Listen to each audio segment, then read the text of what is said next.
moved way past the structure of the heart, structure of blood vessels. Now we look at the components of blood. In the components of blood, we learned that there were various parts to it. We learned that red blood cells, white blood cells, platelets, a lot of proteins. One of the things we learned was the various functions of blood. One of the functions of blood is to stop itself from bleeding, so that you can protect yourself. We learned that there are 3 different processes to stop blood flowing: vascular spasm, platelet plug, last but not least, hemostasis. Sorry, not hemostasis, blood clotting. Then went on to create a flow chart for blood clotting. And I emphasize this is very important. We require you to know the various steps, various chemicals that lead to blood clotting. If you have not studied this, maybe you want to start it, or you can insert this flow chart into your textbook. This is a very beautiful summary to help you remember the various steps and how they relate to each other. We then went on to study a little bit about the white blood cells, the various kinds of white blood cells that exist. You read through the paragraph and you categorize the white blood cells into a very nice family tree. We learned that white blood cells can do 2 broad things that help protect you from from foreign invaders. First is through phagocytosis, where they essentially engulf and eat whatever that's foreign. The second is through the production of antibodies, which are proteins that help protect your body. We then ended off the lesson by looking at the various structure of the antibody. When we look at this structure, we find that we can see primary, secondary, as well as tertiary structure. But I revealed to you that actually it has a quaternary structure. 4 polypeptides all together, held together by disulfide chains. Last but not least, we briefly explored the various ways that antibodies can work. One of the ways is by binding to the toxins to neutralize it. It can also bind to the virus or the bacteria to neutralize it also, preventing from binding to the cell. Last but not least, it can serve as a signal for macrophages to consume it. That's how antibodies can serve their function. Today, we're going to move on to learn a little bit about blood types. May I get you to stand by say for 5.5?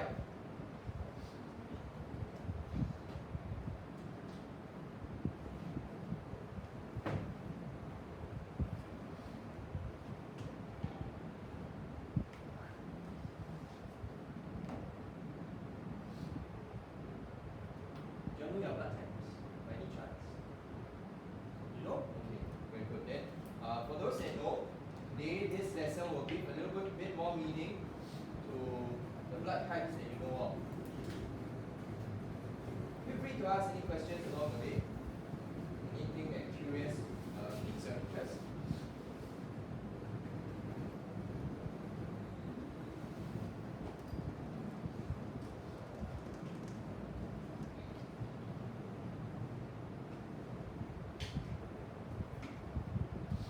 Okay, may I get everyone to skip all the way down this section over here on blood types.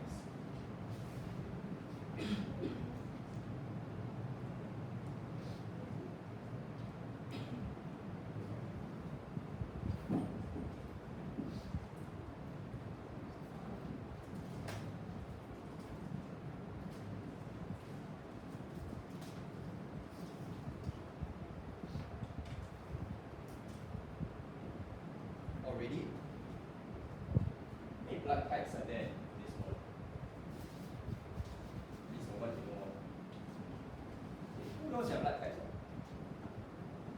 Where do you find out your blood type from? Sorry?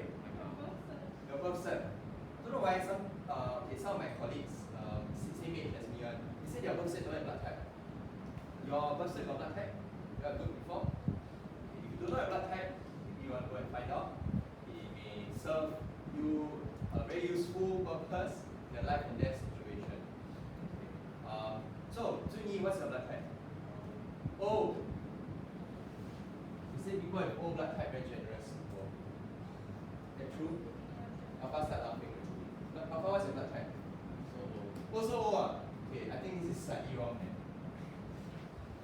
Why I can draw twice? Blood type O. Well, a lot of blood type O's. Who else know their blood type? Okay, who is blood type O and raise your hand? Oh, okay. Right. So T, what's your blood type? B. Okay. Michelle, what's your blood type? A. AB. Wow.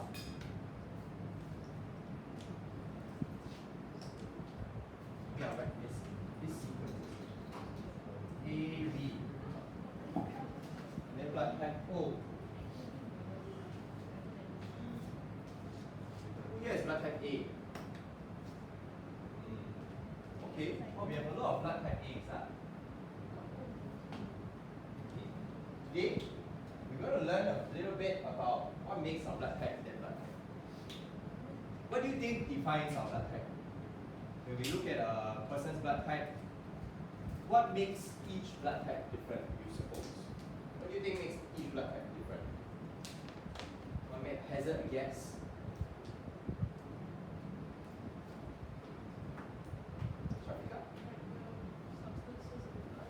The substances in the blood.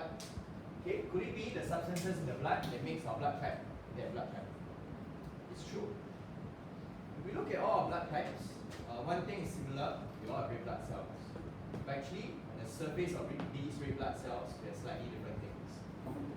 For example, okay, this is a red blood cell, but I stuck some stuff onto it to represent the things on it.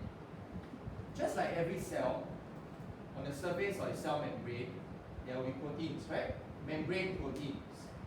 Same for our red blood cells. Our red blood cells have membrane proteins.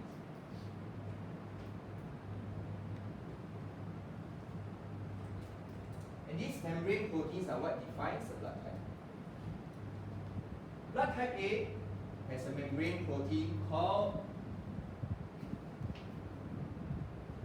antigen A. Remember, anything with the word antigen, an antibody can bind to. Okay? Blood type A have the protein called antigen A. Blood type B, I don't know why this blood type B look like went through a lot. Okay, blood type B has antigen protein B.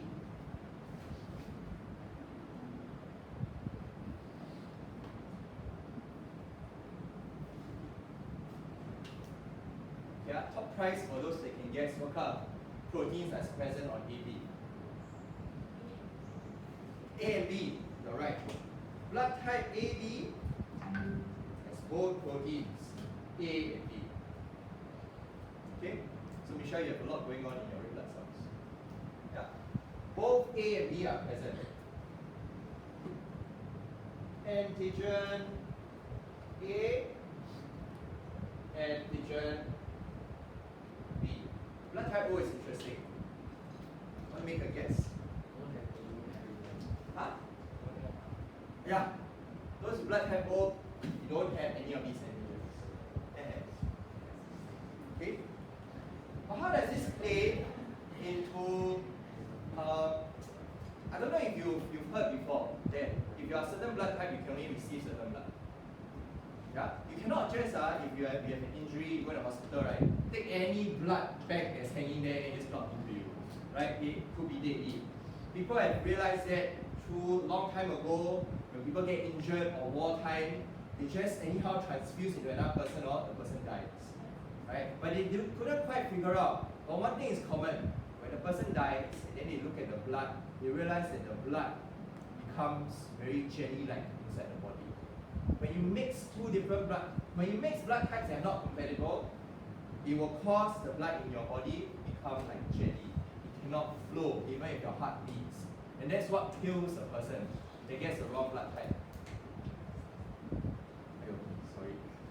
Okay?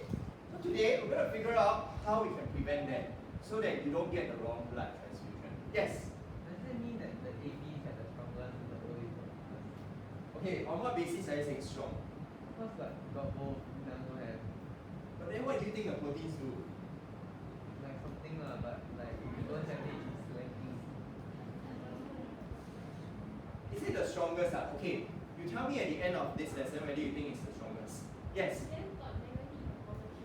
Okay. You all know that also blood type got another layer, got positive and negative. Yeah? Okay. It works on the same basis. But this is out of our syllabus, but it works on the same basis. So if I really want to look at plus and minus, those with a plus, you'll find that there's additional proteins on the surface.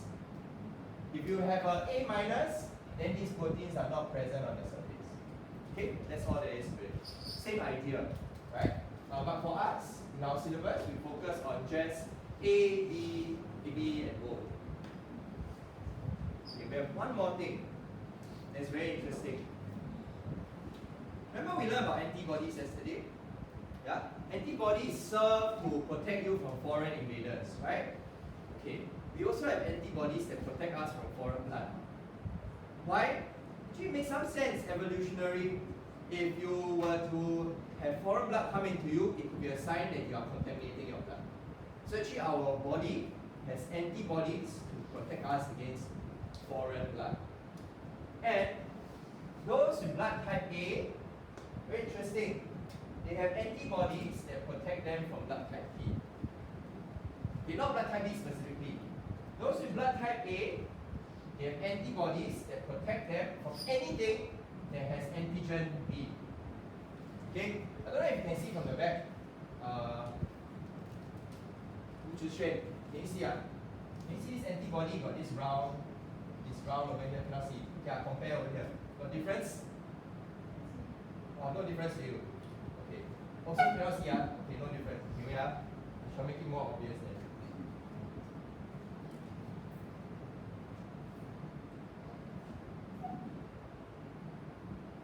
Can you see now? It's no difference to you, okay. You see got difference, Got difference? Okay, yeah. One is like a smiley, then one is like a V. Okay? One's like a smiley, one's like a V. Okay? Two different kinds of antibodies. Blood type A has antibodies that can detect antigen B. Okay? Hey, that means to say, Kara, can you see that the proteins look different on the surface? Can you see that they look different? How's your eyesight? Okay, I don't know. Zuni can see difference? See difference. Not that you pointed it out. Oh, okay. Oh, y'all cannot see difference. My God.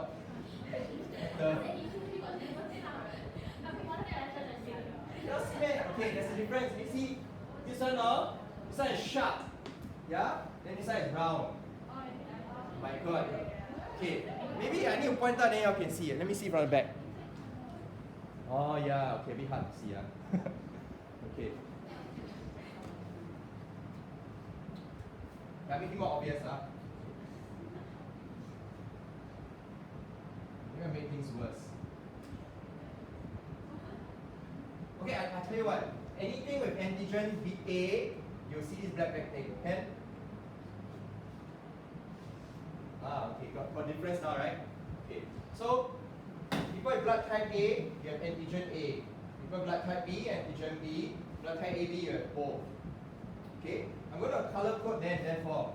Okay, those with blood type B and blood type A, you have antibodies that can detect and bind to antigen B. Those with blood type A, those with blood type B, I'm going to use different color now. You have an antibody that can detect antigen A. I'm going to use a different color to represent. Okay, I'm going to use red right now. Okay.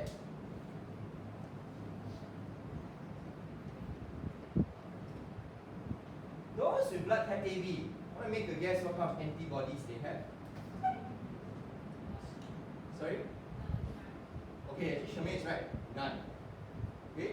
People with blood type AB do not have any antibodies that can detect other antigens.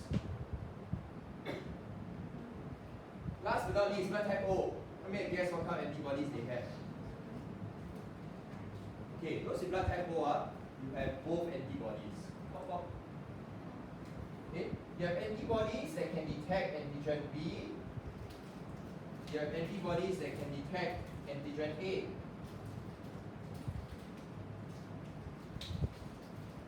Okay? This is what's present in your blood. If you're wondering what antibodies are, okay, these are antibodies. It relates to our previous topic, previous CA. Remember in our previous CA, we say antibodies are quaternary proteins that contain 2 heavy chains, 2 light chains. Yeah? And then they have binding sites, can bind to antigens.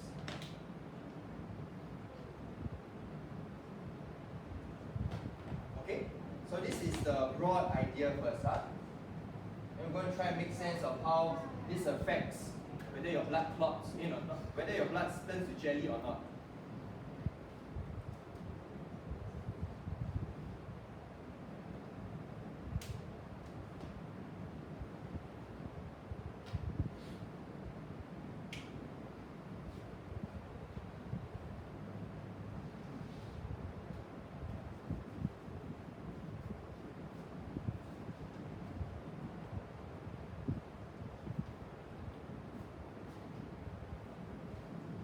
Okay, so the story goes something like that.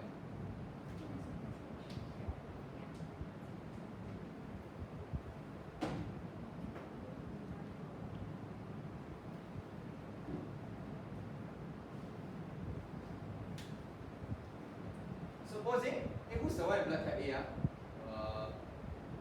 right? Soyan also blood type A. So imagine now, this is Soyan.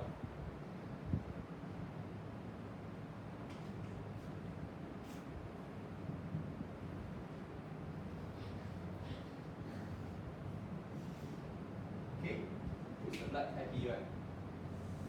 Oh, okay, Shafika.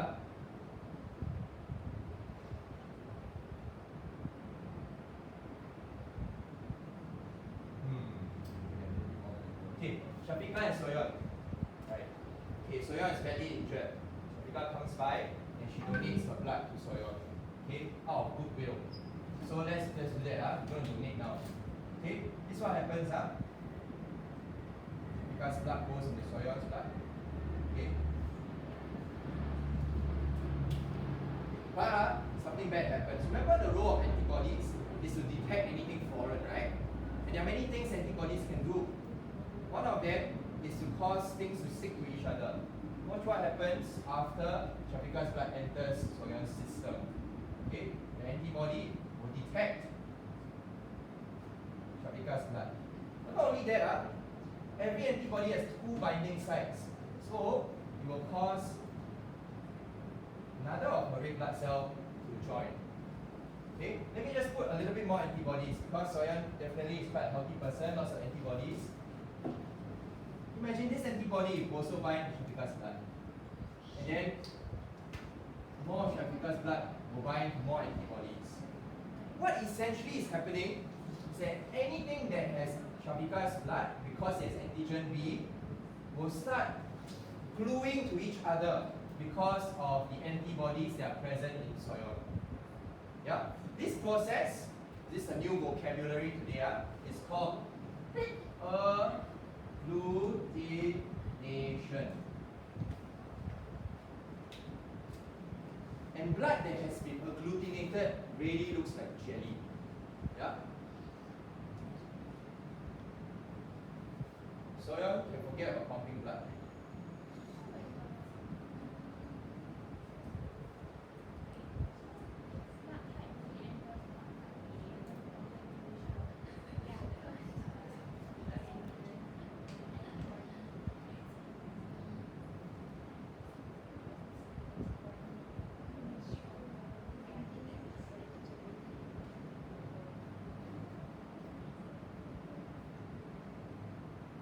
Okay?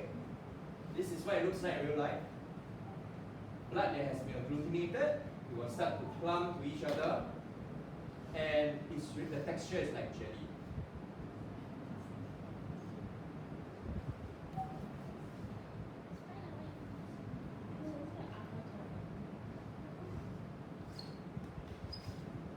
Yeah, I've just provided you just the basics to understand what a blood agglutination.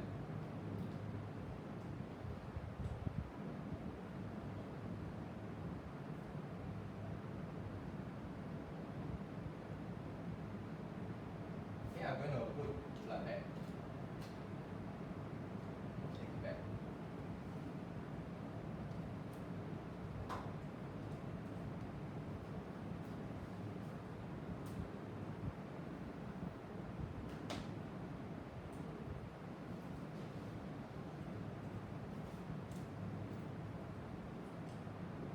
Yes. So like, if one person get injured, then losing a lot of blood, then the other person got the same blood, they can just pour their blood.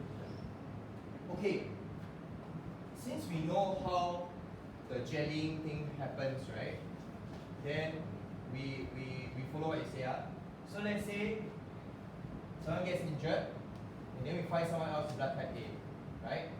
If we put someone else with blood type A in soyon, would that be that gluing thing happening? If don't have, then it's safe. Yeah? So that is the logic behind how we decide whether we can transfuse blood from one person to another. Okay? I've not given you the full picture yet. I wonder right now, with just that basic understanding, if you are able to figure out who can donate blood to who and who can receive blood from who. Yes? What like the antibody in soyon like attack the antigen in Shanghai? Okay, say again. So, word, right? We transfer this, right? Okay, blah, blah, blah. Then, this one also go over, right? Yeah, then it's So Kara is asking, right, if we transfer Shafika's blood into Soyan's blood system, right, aren't we also transferring Shafika's antibody along with it, right? Would her antibody end up agglutinating Soyan's blood? Yeah? Right? Actually, you're just mutual glue, right? Mutual jelly each other. Okay, so this is what happens during blood donation. When you donate a blood, actually after you donated blood, they will filter it. They will make it such that they only take out the red blood cells. Everything that's in the plasma will be removed. Okay? So what do I mean by that? Because where do you find antibodies? You find them inside plasma. Okay, floating around. So during a blood donation, what's done after you donate one back, they will separate it into their various components. Red blood cells, white blood cells, plasma. It is a red blood cell that they donate to another person. Because you're right, if you were to donate everything wholesale plus her antibodies, actually it's not going to do her good either. Okay? So good observation. Now, let's try something. Okay, I assume by now, if you look at your CA, some of you may have started filling it in. We scroll all the way down, there is a table for you to fill in the types of antigens, the types of antibodies. So you first fill that in. After this, we are going to do a quick puzzle. We need to figure out who can receive blood from who can donate blood to who.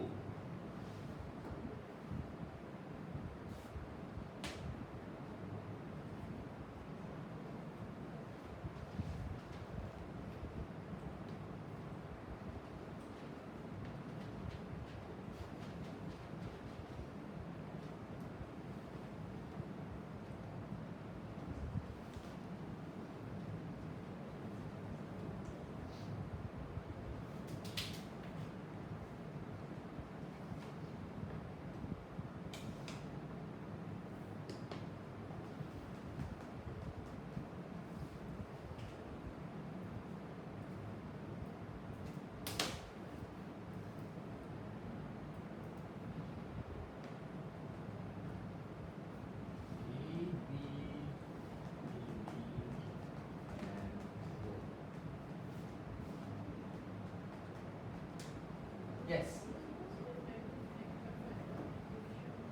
Yeah, it does also. So same thing, there are actually antibodies that can detect the presence of this plus. Yes. Yes.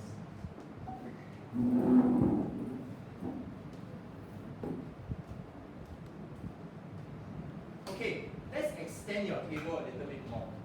Below your table, you draw 2 more rows. 2 more rows. Okay, draw 2 more rows. The first row, the extra row, will you put down?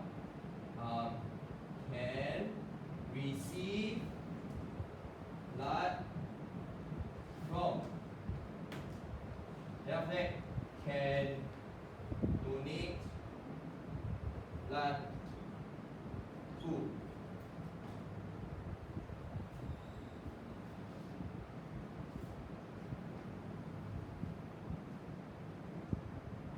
Just with your basic understanding of that example where we try to donate B to A, I get you to discuss with your friends now. What do you think?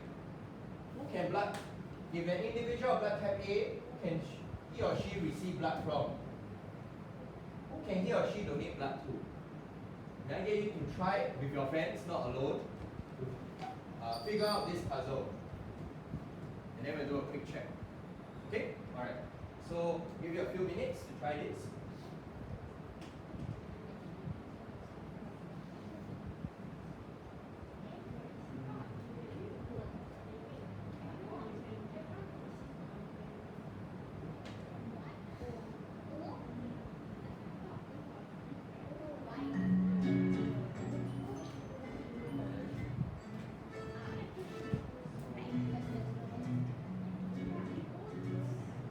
Okay, so like if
about a minute more.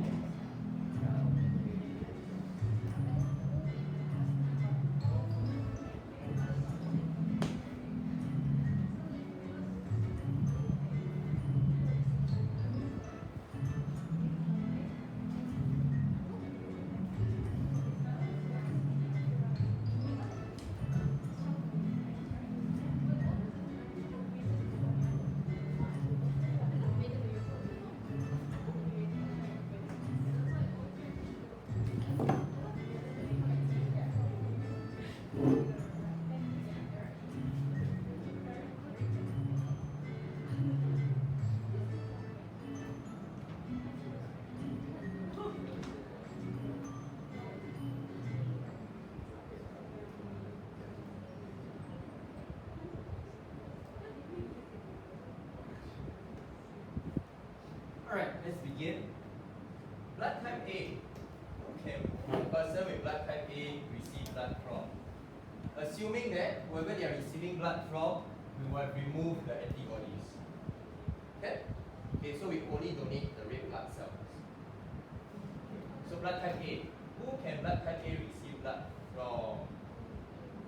Caris? O and A. O, A. Did everyone get that? Yeah? Okay, thank you. Thanks, Harris. So blood type A can, because it's okay.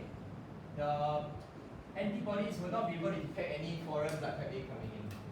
Blood type O also can, because blood type O does not come with any antigens on its surface. So you'll be okay. Yeah? Alright, next row, next column. Blood type B can receive blood from Ethan? O. Anyone else? B also. Yeah? Okay. Those with blood type AB, very special, they do not have any antibodies that can detect foreign blood. So they can receive blood from Ziwei. Or. Yeah. Or. Okay, so from O, A, B to AB. Not bad, Who here blood type AB one? Yeah. You can receive from anyone. So you injured, anyone here can save you. And then you got this poor fella here, blood type O. Blood type O has antibodies of both kinds. Can receive blood from O. Okay. You realize every time blood bank, they're always calling for blood donors, right? They always ask for blood type O. Yeah? They're always like, oh, blood type O is in short supply. Let's try to get more blood type O. Because you realize blood type O, right, is very, very useful. Can help a lot of people. And they always say people with blood type O very generous, right? Because they can give to everybody, but cannot receive anything in return. It's the worst deal ever, right? Okay, so who can we donate blood to? If blood type A can donate blood to? Shreya? A and AB. Right? Can donate to blood type A? Can. Okay. Can donate to blood type AB? Let's try. We plug one red blood cell from A, plug into AB. That's fine. Because blood type AB does not come with any of the antibodies. Yeah? Okay. Next, blood type B. Who can blood type B donate blood to? Siti? B and AB. Thank you. See a trend. Blood type AB, right? You can take from everyone, right? Last one, AB can donate blood to? What's it? AB. Okay, then blood type O can donate blood to? Okay. Everybody, yeah. Okay, so O, A, B, AB. Okay. I've seen the news before that now scientists are trying to find a way to remove the antigens of blood.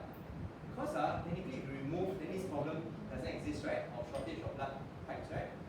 The blood types, when issued because of the antigens present, removing it solves the problem. So this is the next step in blood donation. Scientists are trying to find a way to remove these antigens altogether.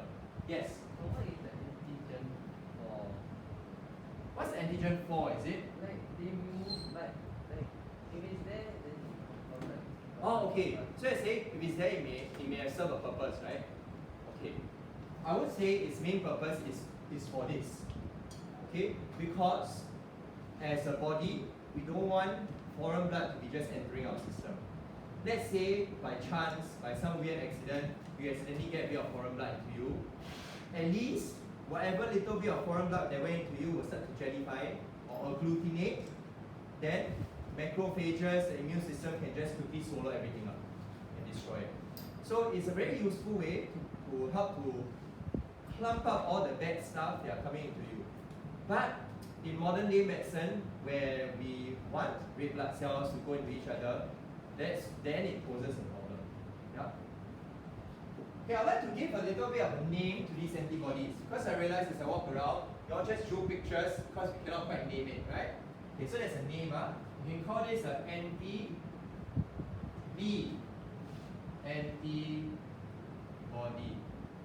Therefore, there's an antibody.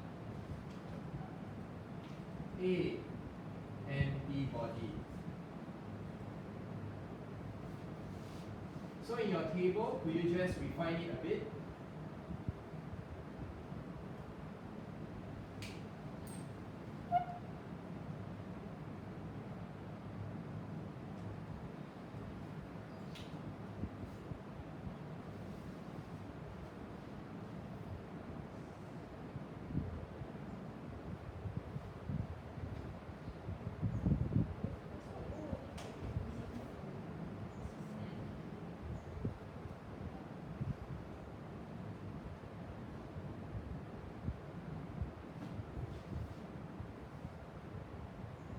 What happens to donated blood?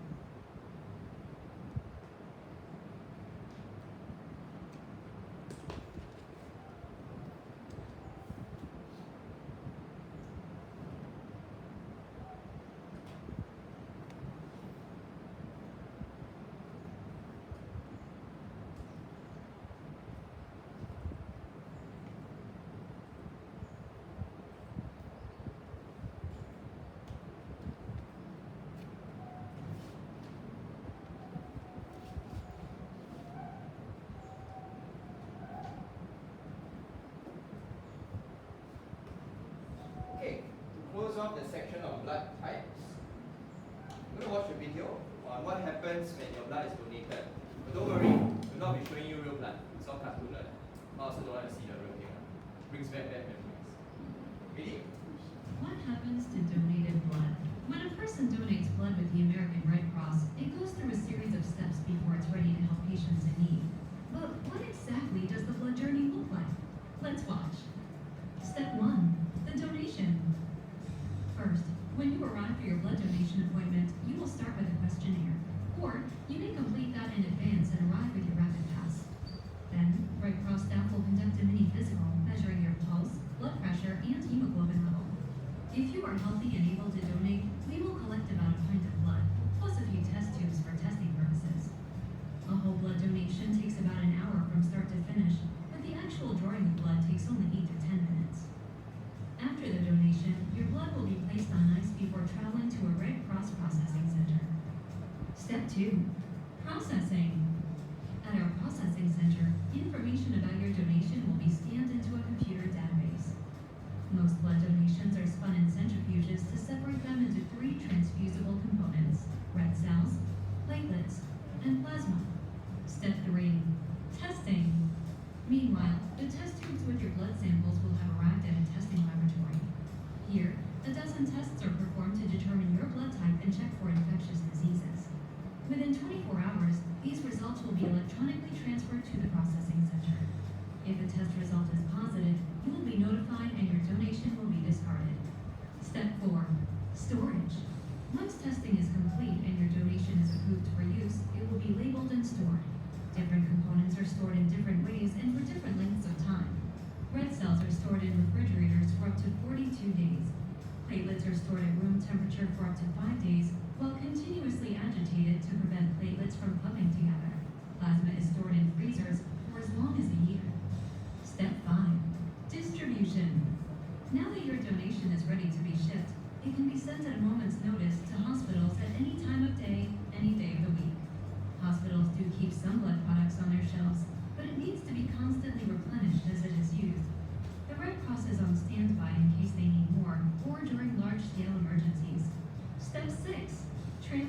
transfusion.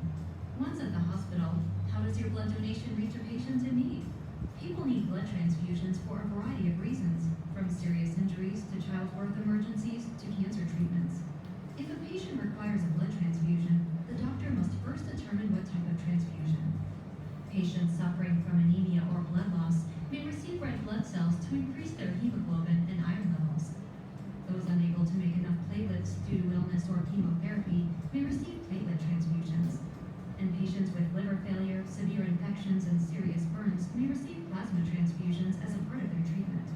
As you can see, a life-saving blood donation starts with a generous donor, travels through expert testing and processing, and is distributed through a dedicated team of professionals who provide it to a person in need. Start your own blood donation journey and help save a life by making an appointment today at redcrossblood.org. Okay, once you hit part 1, okay, so when was the age I tried to overcome my fear? Okay, so I was in JH4. So once you hit JH4, actually you're allowed to donate blood already. Yeah? Okay, may I get you to fill in A and B? I think by now you should know who is the universal donor. Will you explain in your own words why? You also explain in your own words who is the universal recipient and why. I'd like you to make use of the words antibodies and antigens to explain your answer.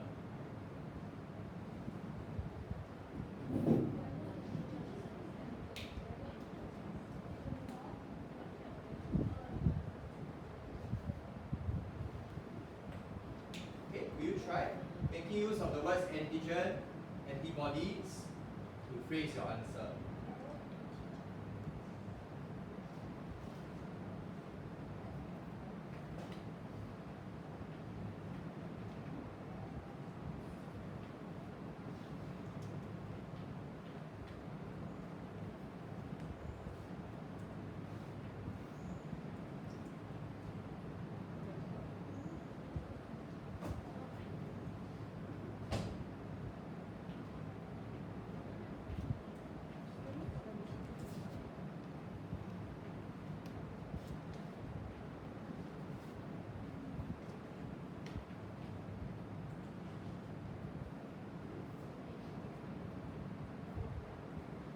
Another vocabulary you could use is agglutination.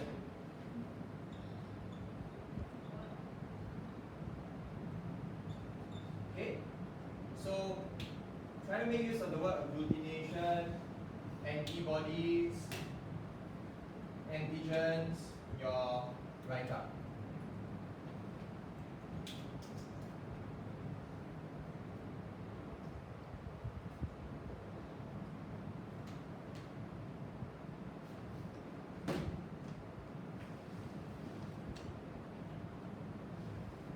Then we will hear from some of you that have not got a chance to speak today.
what makes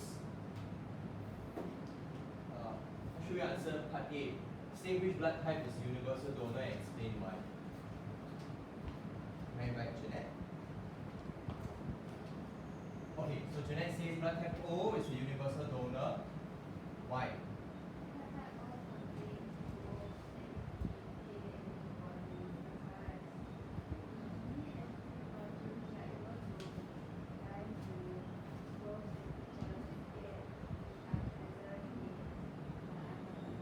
Okay. How does this make blood type O the universal donor?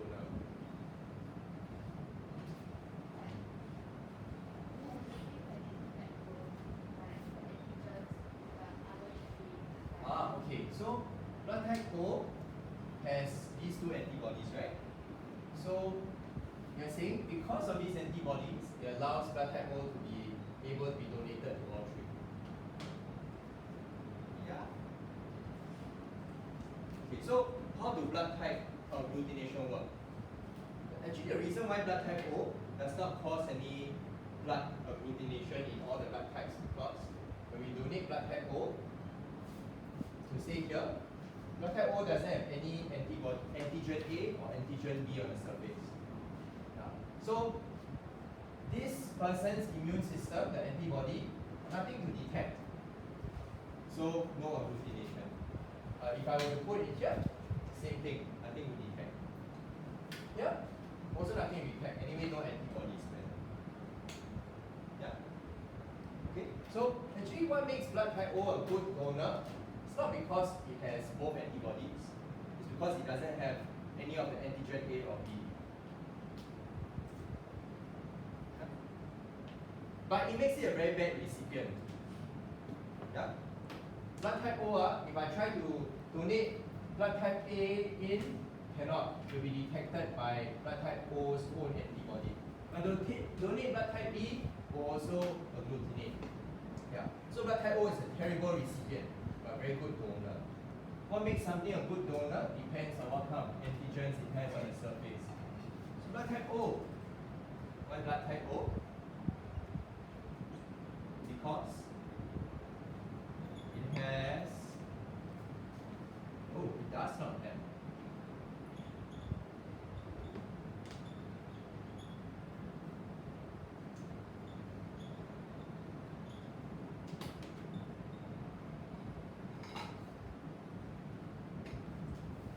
Yes.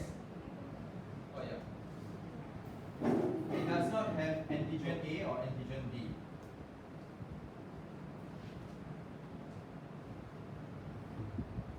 Therefore, the anti-A and anti-B antibodies of blood type A, B,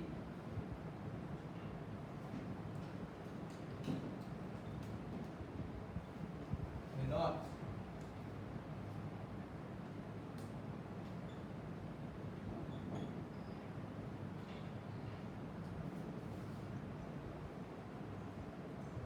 bind and result in agglutination. Okay, I tried to use all the different words that we've learned so far.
plasma.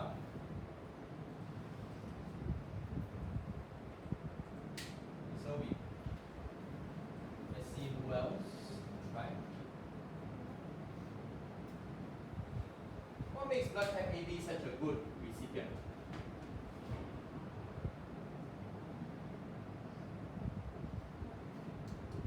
Kyra? What makes blood type AB a good recipient?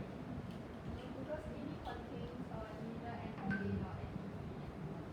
Okay, it contains neither anti-A nor anti-B antibodies. Okay. Anything else you want to add?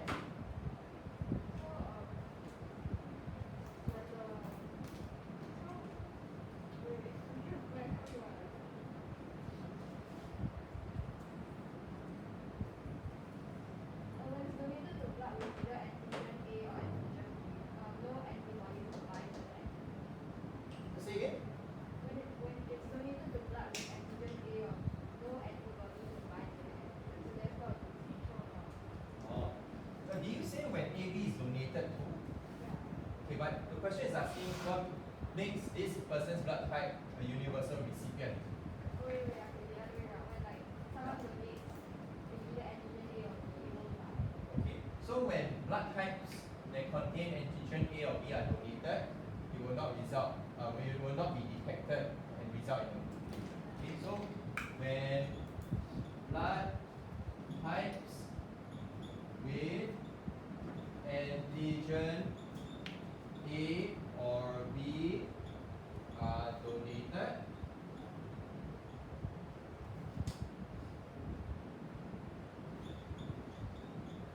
agglutination does not happen.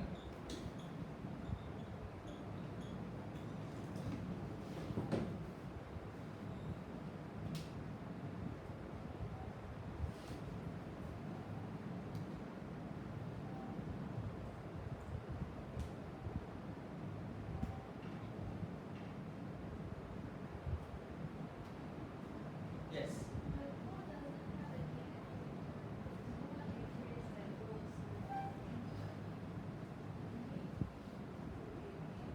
Oh, the blood type, okay. Then you could say, for a person in blood type O,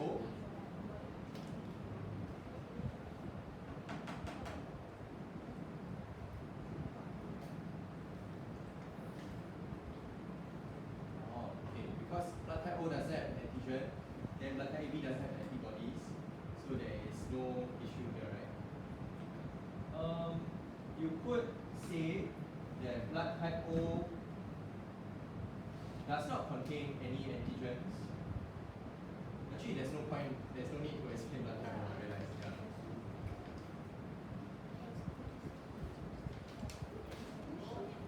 Okay?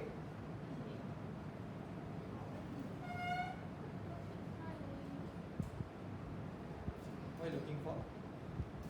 There's a watch here. Oh. Oh, is that your watch? Okay. That closes blood types. We're going to end off today the immune system. We're going to learn something very relevant, vaccination. You all taken all your doses? How many doses do you take? If you're on average. You took up to 2 doses? Or 3? Booster. Okay, so how many shots have you taken? 3 shots. I think therefore it's quite relevant to learn a little bit about the very thing that they are injecting into us. Vaccines. What are present in vaccines? What's the point of it?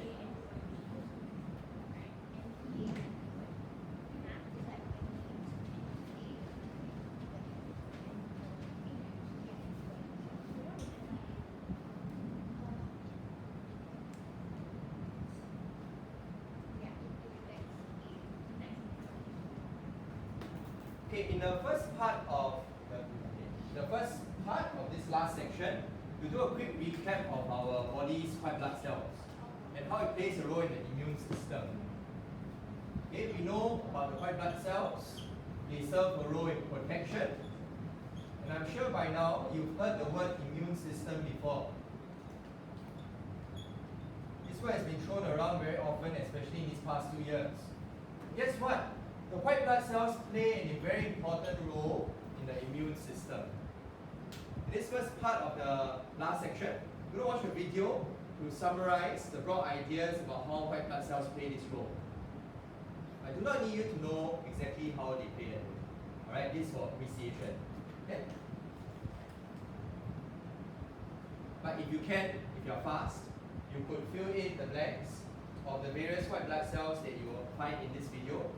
These white blood cells relate to the family tree that you wrote down yesterday.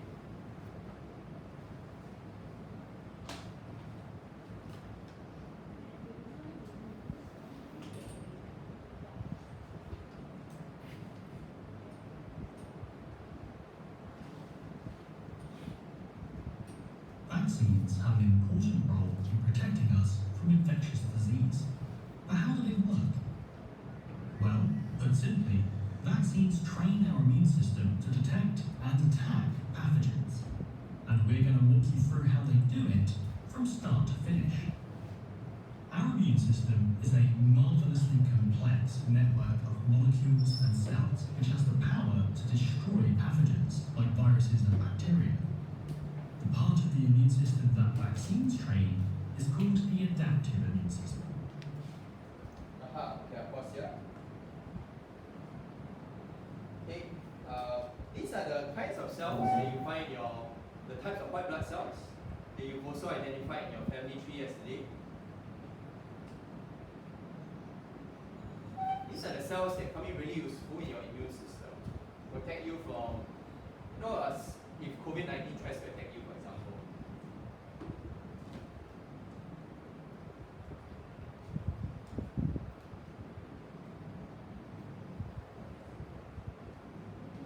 It's a FYI. I do not expect you to be able to identify the cells. Neither are the drawings of these cells exactly accurate. But just for your information, these 4 kinds of cells are very heavily involved in your immune system. Okay, yes. Okay, moving on. Its first job is to recognize an invader. In the case of this bacterium, it does this by detecting molecular markers called antigens that are part of all pathogens. After detecting an antigen, the adaptive part of the immune system starts mounting a bespoke response. B cells convert to plasma cells and start creating proteins called antibodies, which bind specifically to the antigen. Together with immune cells called phagocytes, antibodies can destroy the pathogen. The adaptive immune system also produces killer T cells, which have the ability to detect and destroy cells infected with the pathogen. But it doesn't end there. To prevent against future infections, the adaptive immune system also has a memory. It produces long-lived memory cells, which lie in wait ready to pump out the right antibodies and killer T cells if the same pathogen is ever seen again. This is called immunity. Vaccines work by activating the adaptive immune system and so creating immunity. They safely introduce antigens for the immune system to train on, preparing itself to fight real infections in the future. So what actually goes into a vaccine? Well, there are several different types. One of the most common are called live attenuated vaccines. These include things like MMR or BCG. Live attenuated vaccines work by introducing a weakened version of a living pathogen into the body. These attenuated pathogens are not strong enough to cause disease in people with healthy immune systems, but they can still trigger a strong immune response. Live attenuated vaccines trigger a similar immune response to a real infection, leaving behind the same memory cells. This means that some can provide a lifetime of protection after just 1 or 2 doses. Another key type of vaccine is called a subunit or recombinant vaccine. They work differently. Instead of a live sample, subunit vaccines contain only part of the pathogen. For For instance, the vaccine for human papillomavirus, HPV, uses hollow virus-like particles made from a protein found in HPV. Alone, these subunits cannot get the immune system's attention, and so they need a bit of help from another ingredient, an adjuvant. Adjuvants wake up the immune system, triggering it to see the subunit antigens and start creating antibodies and memory cells. Subunit vaccines contain no live pathogens, and so lack the genetic information needed to replicate. That means they are not infectious and are safe even for people with weakened immune systems. Great, but generally they don't trigger the production of as many memory cells compared to live attenuated vaccines, and so they don't provide such long-lasting protection. Training the immune system through vaccination helps protect individuals from infection, but vaccines can also protect people who can't receive them. This is called herd protection, or herd immunity. Herd immunity is created when a large percentage of a population is immune to a disease. It works by disrupting chains of infection. Without new hosts to infect, pathogens can't survive. That means that if a pathogen tries to infect someone who is vaccinated and so immune, it dies, and the chain of infection is broken. If enough chains are broken in a population, it becomes very difficult for pathogens to reach those who would be vulnerable. Herd immunity protects millions of people around the world, but if vaccination rates drop, there is a risk that diseases can reappear. For example, measles was declared eradicated in the United States in 2000, but since then, falling vaccination rates have led to a resurgence of the disease with outbreaks recorded in 31 states. If herd immunity is maintained for long enough though, diseases can be eradicated completely. For example, smallpox, which is estimated to have killed 300 million people in the 20th century, is now considered extinct. All thanks to vaccination, its training regime, and the wonders of herd immunity. Okay, so how do vaccines work? This is the last part of our lesson. After that, next term 4 week 1, we just have one small little section, I think, by the first lesson, and then we are done with the syllabus for the year. Okay? Okay, so moving forward. First and foremost, you saw in the video a lot of processes were happening. I am going to skip these processes so that you don't get too confused. Right? This is all FYI. So from pages 1A, 1B, pages 1A and 1B, you see that we put a note below for BI3 syllabus. It's not required for you to know how all these processes work. Okay, so we will not spend much time on these sections. Yeah? Instead, I'll just paint you the broad ideas of what's important. Number 1, okay, actually we've learned some of this process before. It said that dendritic cells are a type of phagocyte that function to present antigens on its cell surface membrane. Say when a pathogen first enters the body, okay, can you just label? You see the word pathogen? They are referring to either a virus or bacteria. Okay, that's what pathogen is referring to. It is then recognized by the dendritic cells and undergoes a series of events. Okay, that series of events, you write down, is phagocytosis. So we've learned that yesterday. When cells like the dendritic cells detect foreign substances, like pathogens, one of the things you'll do is to just engulf and eat it up. Okay, so that process is called phagocytosis.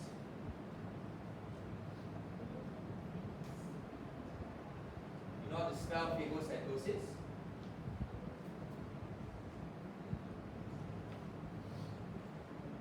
Okay, so that's the first part, right? Second, we also learned that there's another way that our body defends against foreign substances, and that's through the production of antibodies. So, what is the importance of activating B cells? That's something we learned yesterday also, just that we did not use this CA. B cells produce antibodies. You can write that down. B cells produce antibodies. That's why it's important for us to activate it. The other ones that produce all these proteins that help defend our body.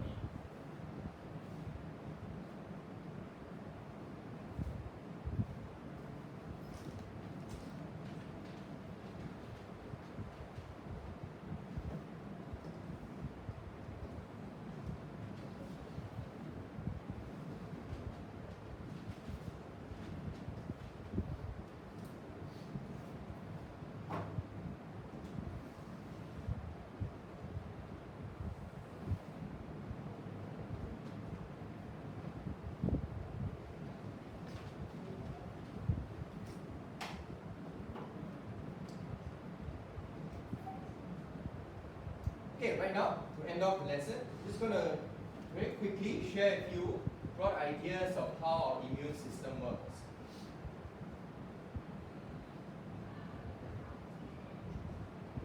Yesterday I shared, I just talked about how antibodies work, yeah? But today, I just want to show you in words how you can put that down. Could I just get you to snap a photo? So if you have trouble putting this down in words, because yesterday I just talk, right? Okay, you can put this into this section to describe how antibodies work. Okay, same thing I was saying yesterday. But for those that have a little bit of trouble writing it out in words, this is the word version.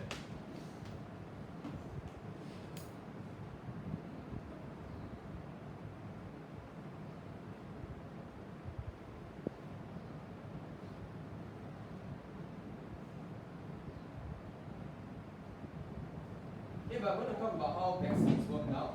May I get you to go to your textbook? In your textbook, you will find a graph presented to you. The graph shares a little bit about how your immune system works. You scroll all the way to the bottom.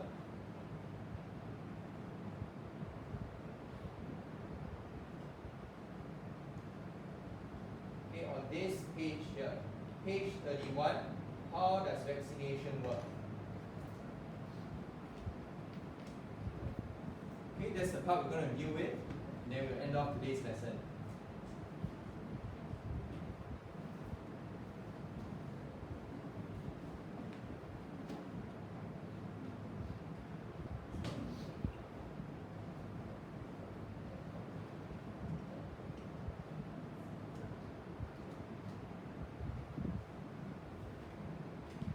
Okay, if everyone is ready, I'm just going to orientate you.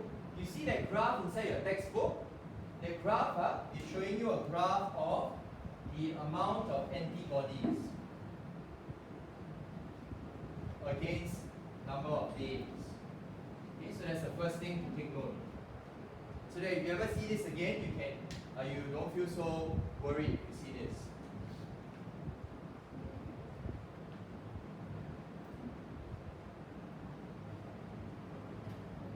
You see red graphs and blue graphs. Those are the two graphs represent different kinds of antibodies being produced by your body. There are two kinds, antibody IgM, antibody IgG.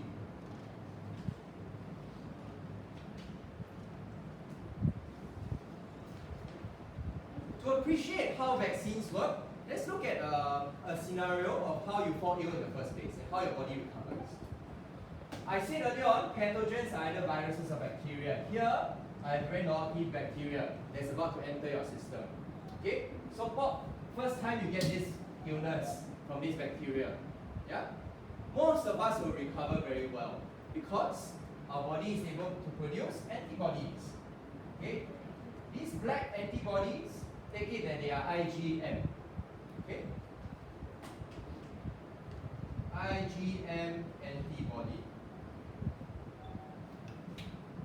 Great thing, right? We've learned about various ways antibodies can work. For example, they can neutralize whatever is trying to enter the cells to keep your cells safe.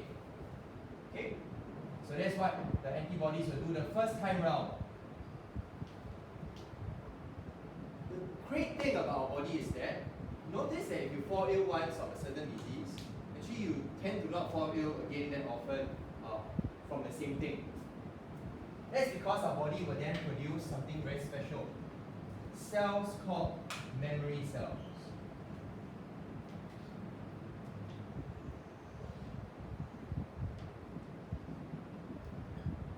Every time you get infected by something, be it bacteria or virus, your cell will produce cells, your body will produce cells called memory cells.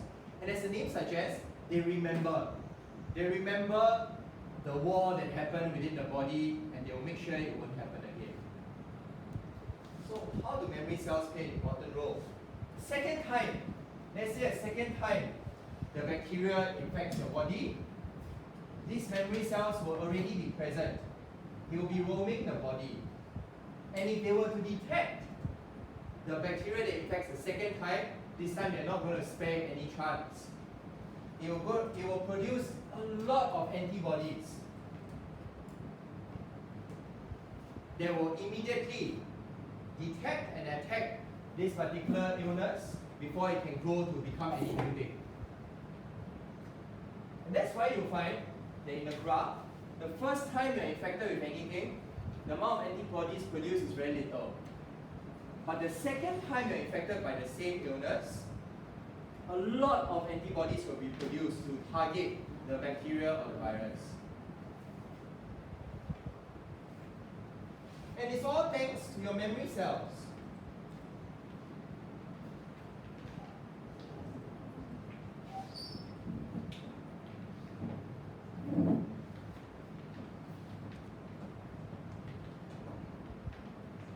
That's broadly how our immune system works. It functions by remembering what happened the first time by producing memory cells. And so that the second time the same thing infects, it will quickly mount an immune response and produce lots of antibodies, a lot more than the first time round, to destroy whatever is coming in the second time. Humans are very smart. We found a way to make use of this knowledge to protect ourselves from a lot of very deadly things.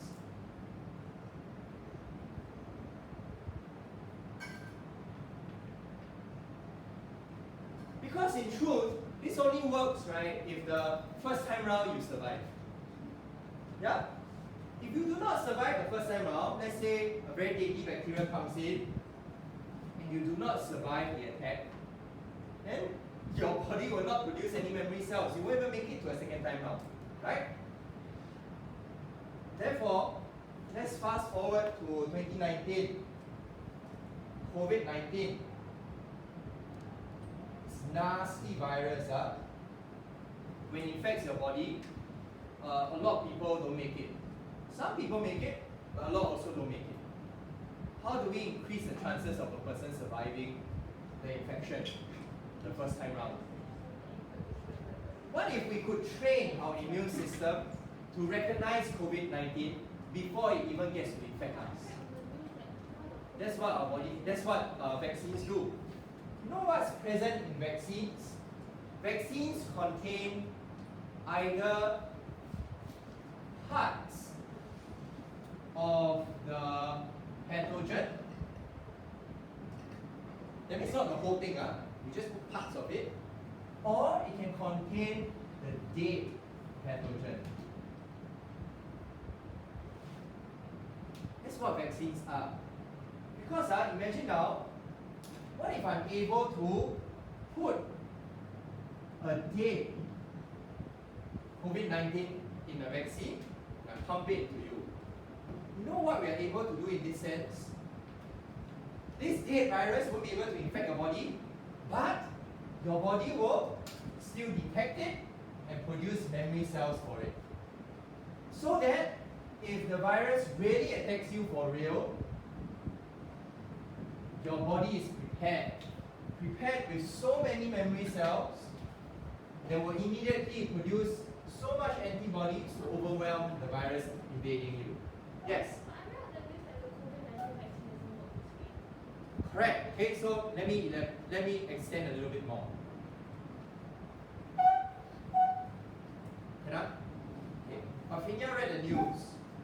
COVID-19 vaccine actually got various kinds. Okay? There are kinds of COVID-19 vaccines that work on dead versions of the virus, but there are also kinds that work with parts of the virus. That means that this one very bad, or maybe very good. Not only do we take the dead virus, we give parts of the virus. Or we just give a little bit of the virus. Yeah? It can also result in memory cells being formed to protect you. The vaccines that you receive, actually, the part of the virus that we are putting into you is specifically the RNA of the virus. Inside COVID-19, it has RNA. We've learned before RNA is a form of nucleic acid. In the COVID-19 vaccines you receive, it is the RNA that we are putting inside the vaccine and pumping into you. So actually all what we're putting on is all the RNA into you. Yes? Pathogen is living. Say again. Is pathogen living? Is pathogen what? Like living things. Oh, a pathogen is either a virus or bacteria. So yeah, it's living. Okay? So the vaccines you have received, actually we are putting in a part of the COVID-19. We are putting in the RNA. While antibodies can detect the RNA, we can produce memory cells for it, so that the second time, if you really were to get COVID-19, your body will be able to react much faster. What kills you really is when your body cannot react fast enough and the COVID-19 infects too many cells and your body cannot recover fast enough. But if it infects a few cells and your body can kill off the rest, that prevents you from falling too ill. Anyone here got the vaccine and then you still fell ill from COVID-19? And then you will complain and say, hey, I take the vaccine for what? It was useless. Okay, but the reality is, if you have not taken the vaccine, you have fallen even more ill. Okay? But because you had the vaccine, you got a little bit ill, but the memory cells quickly came in and go and produce enough antibodies to kill off the rest. That kept you quite safe.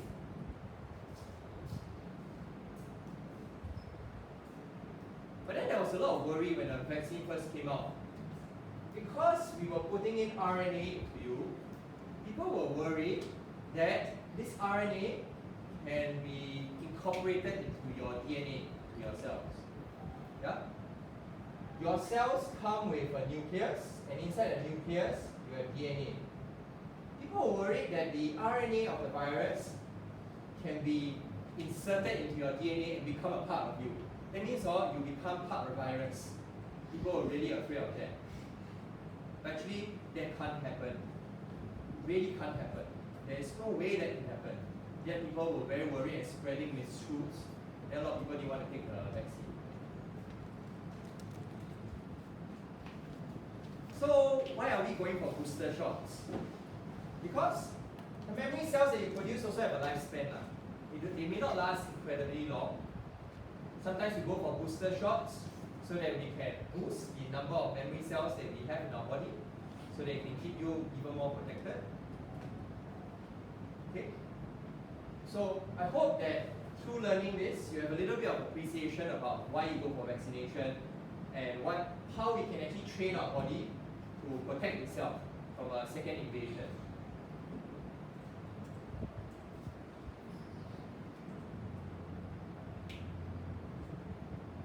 If you look at a textbook, the only thing we really have left for your entire year is page 34, 35, and 36.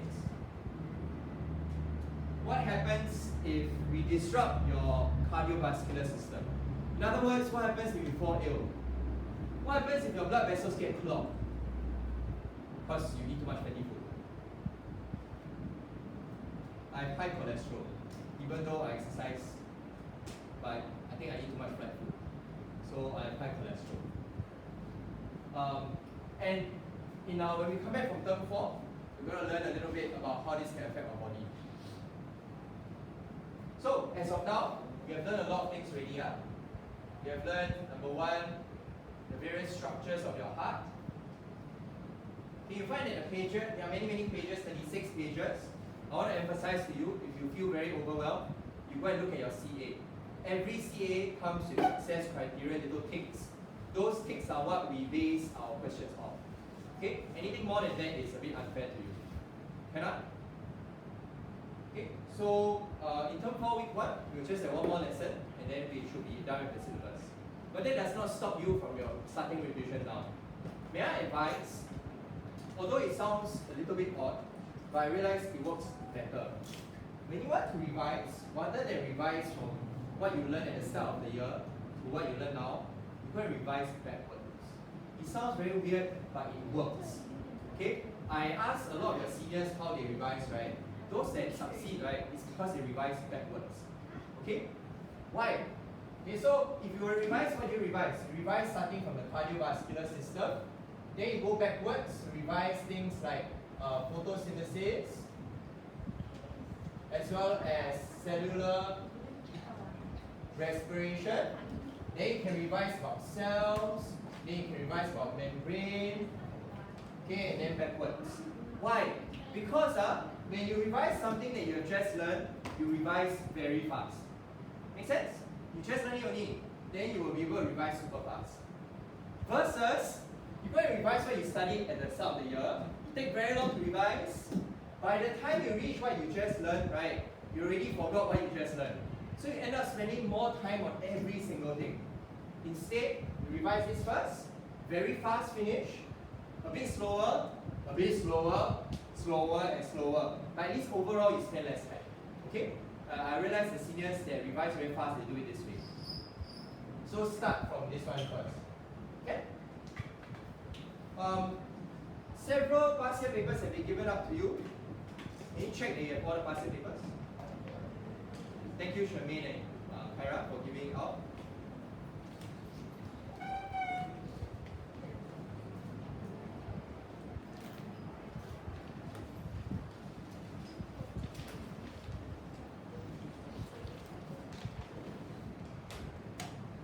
Okay, for your own sake, may I request that you save one past year paper to do a time practice? Okay? Because I find that one of the things said by students after they sit for bio paper is that I had no time to do it, even though I study so hard and I actually can do it. Okay? Okay, may I get you to save the 2021 paper for time practice? Okay, please take note. 2021 paper is saved for time practice. Then you do your papers in this sequence, can? Start from 2019, 2020, then 2021. Okay? 2019, 2020, then 2021. Do it in this sequence. When we come back in term 4, I will go through the papers in this sequence. Okay? Starting from this one. Sorry, 1, 2, 3.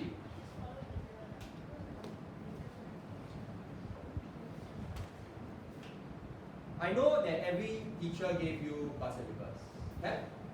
Okay, and then it's very painful for you. So, if you want to do bio papers and revise a bit faster, it is okay to do this. When it comes to the structured question, rather than writing out full sentences for now, you go and write bullet points of the key vocabulary you want to use in your answer. Okay? Because it's really the vocabulary that we look out for. Right? So you practice that. Write down the vocabulary you want to use in bullet point. Then after that, when we eventually go through the answer, you see you have all these bullet points. Okay? Then it's much faster. But for your time practice, you write out a full sentence. Okay? Then you have more time to practice your physics, your chemistry, and your God knows how many more. Okay? Okay, that's all I have for today. Recess now, right? Okay, thank you.